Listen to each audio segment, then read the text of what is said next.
तो नमस्कार दोस्तों, स्वागत है आप सभी का आज की इस क्लास में। देखिए, इस क्लास में हम कुछ महत्वपूर्ण अनुच्छेदों को डिस्कस करेंगे और ये महत्वपूर्ण अनुच्छेद की हमारी चौथी क्लास है। अगर इससे पहले वाली 3 क्लासेज आपने नहीं देखी हैं तो कृपया करके उन क्लासेज को देख लेना और उनके नोट्स ज़रूर बना लेना। ओके, तो आइए शुरू करते हैं। देखिए, बात करें आर्टिकल 200 की, तो आर्टिकल 200 किसके बारे में प्रावधान करता है? ये बताता है कि राज्यपाल को अधिकार है कि वह किसी भी विधेयक को राष्ट्रपति को सौंप सकता है। यानी कोई सा भी विधेयक हो, राज्यपाल को ये शक्ति मिली है, ये अधिकार मिला है आर्टिकल 200 के तहत कि वह किसी भी विधेयक को किसको सौंप सकता है? राष्ट्रपति को सौंप सकता है। ओके, नेक्स्ट आर्टिकल 202, बहुत महत्वपूर्ण आर्टिकल है, ये बहुत महत्वपूर्ण अनुच्छेद है। अनुच्छेद 202 ये बताता है अपने राज्य के बजट के बारे में। यानी कोई भी राज्य हो, चाहे यूपी हो, एमपी हो, बिहार हो, उनके राज्य बजट के बारे में इसमें प्रावधान किया गया है आर्टिकल 202 में। ठीक है, नेक्स्ट है आर्टिकल 213। आर्टिकल 213 किसका प्रावधान करता है? तो आपका आंसर होगा आर्टिकल 213 बताता है राज्यपाल की अध्यादेश जारी करने की शक्ति। राज्यपाल के अध्यादेश जारी करने की शक्ति का प्रावधान किस अनुच्छेद में किया गया है? तो आपका आंसर होगा अनुच्छेद 213 में। ठीक है, और राष्ट्रपति के अध्यादेश जारी करने की शक्ति किस अनुच्छेद में है? तो आपका आंसर होगा अनुच्छेद 123 में। ठीक है, नेक्स्ट है आर्टिकल 214। 214 आर्टिकल ये कहता है कि प्रत्येक राज्य के लिए एक हाईकोर्ट होगा। प्रत्येक राज्य के लिए एक हाईकोर्ट होगा, यानी उच्च न्यायालय होगा। उत्तर प्रदेश का उच्च न्यायालय कहाँ पर है? तो आपका आंसर होगा इलाहाबाद में। ठीक है, नेक्स्ट है आर्टिकल 215। आर्टिकल 215 किसके बारे में प्रावधान करता है? तो ये बताता है कि हाई कोर्ट एक अभिलेख न्यायालय होगा। हाई कोर्ट एक अभिलेख न्यायालय होगा। ठीक है, हाई कोर्ट कैसा न्यायालय होगा? तो आपका आंसर होगा अभिलेख न्यायालय होगा। और ये किस अनुच्छेद में प्रावधान किया गया है? तो आपका आंसर होगा अनुच्छेद 215 में। नेक्स्ट है अनुच्छेद 216। अनुच्छेद 216 बताता है हाई कोर्ट की संरचना के बारे में। हाई कोर्ट की संरचना यानी उच्च न्यायालय की संरचना का प्रावधान किस में किया है? तो आपका आंसर होगा आर्टिकल 216 में। आइए कुछ अन्य प्रमुख आर्टिकल को डिस्कस करते हैं। देखिए, नेक्स्ट है आर्टिकल 217। आर्टिकल 217 ये हाई कोर्ट के जो मुख्य न्यायाधीश होते हैं ना, उनकी नियुक्ति के बारे में बताता है। हाई कोर्ट के मुख्य न्यायाधीश की यानी उच्च न्यायालय के मुख्य न्यायाधीश की नियुक्ति के बारे में प्रावधान करता है। और उनकी नियुक्ति कौन करता है? तो आपका आंसर होगा राष्ट्रपति जी नियुक्ति करते हैं। किसकी सलाह पर? राज्यपाल की सलाह पर। ठीक है, मेरा दावा है आपसे, अगर आपने ये जितनी भी मैं आपको महत्वपूर्ण अनुच्छेद की क्लासेस करा रहा हूँ ना, ये आपने 1-2 बार कंप्लीट कर ली ना और अच्छे से रिवीजन कर लिया, तो आपका एक भी प्रश्न यहाँ से बाहर नहीं जाएगा। ठीक है, तो आप एक भरोसे के साथ जुड़ जाइए, अब इधर उधर मत भागिए, आपके पास इतना समय नहीं है। ठीक है, उसके बाद है एक महत्वपूर्ण अनुच्छेद, अनुच्छेद 219। अनुच्छेद 219 ये बताता है उच्च न्यायालय के न्यायाधीशों को शपथ, कि उच्च न्यायालय के न्यायाधीशों को शपथ कौन दिलाता है? तो आपका आंसर होगा गवर्नर यानी राज्यपाल। नेक्स्ट है आर्टिकल 226। आर्टिकल 226 ये हाई कोर्ट को, जो उच्च न्यायालय है ना, उच्च न्यायालय को रिटें जारी, न्यायिक रिटें, कैसी रिटें? न्यायिक रिटें जारी करने की शक्ति का प्रावधान करता है। कौन सा अनुच्छेद? अनुच्छेद 226।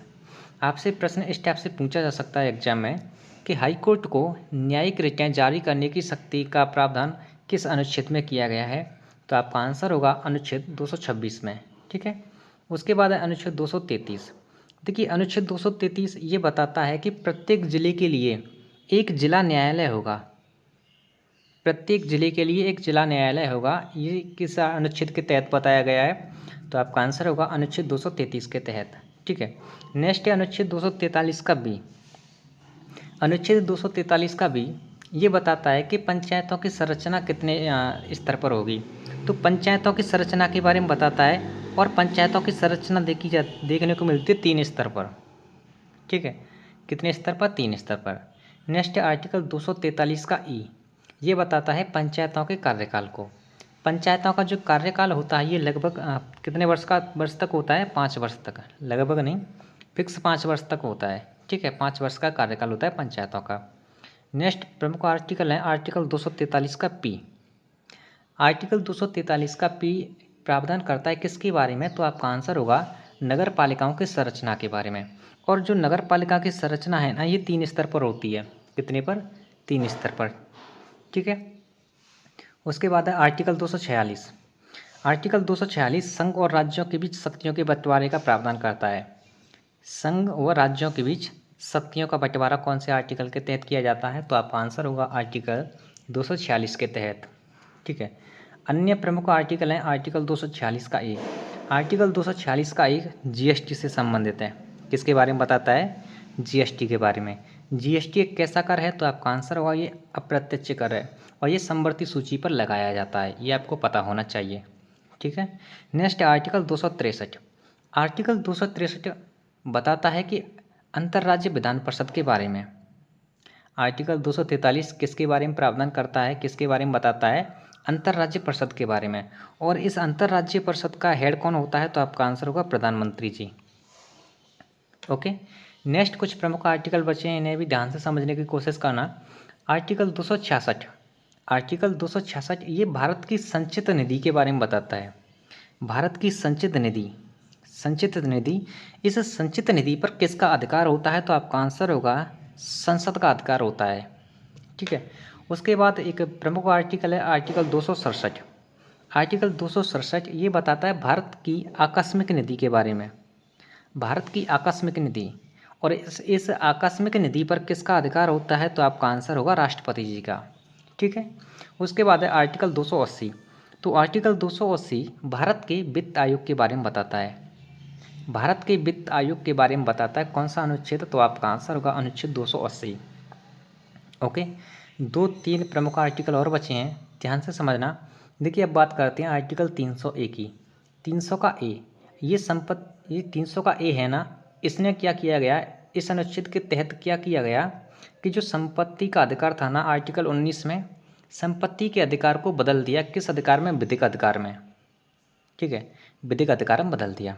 नेक्स्ट है आर्टिकल 312। आर्टिकल 312 ये किसके बारे में प्रावधान करता है? तो आपका आंसर होगा अखिल भारतीय सेवाओं के बारे में।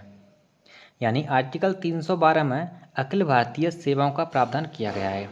ओके, नेक्स्ट है आर्टिकल 315। बहुत इंपॉर्टेंट आर्टिकल है और ये मैंने 2-3 परीक्षाओं में देखने को मिला है, यहाँ से प्रश्न। आर्टिकल 315। आर्टिकल 315 बताता है कि संघ के लिए संघ लोक सेवा आयोग होगा और राज्य के लिए राज्य लोक सेवा आयोग का गठन होगा। संघ के लिए यूपीएससी, ठीक है, यानी संघ लोक सेवा आयोग। राज्य के लिए स्टेट पीसीएस, यानी अपने यूपी की बात करें तो यूपी पीसीएस, बिहार की बात करें तो बिहार पीसीएस। ठीक है, इस तरह से। तो ये रहे कुछ महत्वपूर्ण आर्टिकल। ठीक है,